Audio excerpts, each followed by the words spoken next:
Good morning, this Pradeep from prudent broking services. डाउ कल 0.8% बढ़ा और S&P 500 और नास्टेक में 0.2% और 0.8% की गिरावट देखी गई। यूएस के 10 year treasury yield 4 basis point बढ़ के 4.263% पे रहे। डॉलर इंडेक्स 0.4% बढ़ के 105.65 पे रहा। गोल्ड 1.4% उछल के $2360 पर आउंस पे रहा। WTI और ब्रेंट फ्यूचर्स दोनों ही 0.7% बढ़े। WTI 82.17 पे, ब्रेंट फ्यूचर्स $85.71 पर बैरल पे रहे। यूरोपियन मार्केट्स में 0.8% से लेके 1.4% के गेंस देखे गए। बैंक ऑफ इंग्लैंड ने इसके इंटरेस्ट रेट 16 ईयर हाई जो 5.25% के हैं उसी पे अनचेंज रखे। स्विस नेशनल बैंक ने 0.25% इंटरेस्ट रेट घटाए 1.25% पे किए।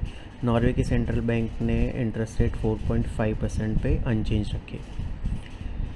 हमारे मार्केट में दोनों मेन इंडाइसेस 1/5% बढ़े और रिकॉर्ड क्लोजिंग बेसिस पे हाई रजिस्टर किया। सेंसेक्स 141 पॉइंट्स बढ़ के 77,478 पे, निफ्टी 51 पॉइंट्स बढ़ के 23,567 पे क्लोज हुआ। निफ्टी के मिड कैप और स्मॉल कैप इंडाइसेस में 1% और 0.6% का उछाल देखा गया।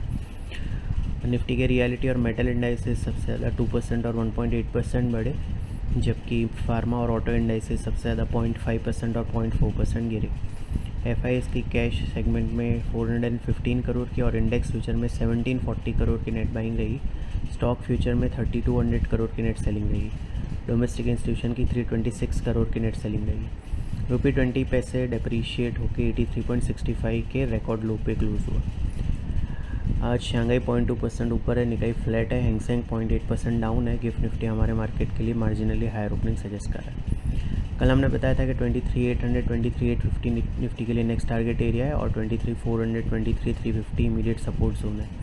निफ्टी ने 23,624 का हाई बनाने के बाद 23,567 पे क्लोज किया। 23,800 23,850 नेक्स्ट टारगेट एरिया के तौर पे कंटिन्यू कर रहा है और 23,400 23,350 इमीडिएट सपोर्ट जोन के तौर पे कंटिन्यू कर रहा है, जिसके स्टॉप लॉस से लॉन्ग होल्ड किए जा सकते हैं। Investment in securities market is subject to market risk. Please check www.prudentbroking.com/disclaimer.efspx for a detailed disclaimer. Thank you.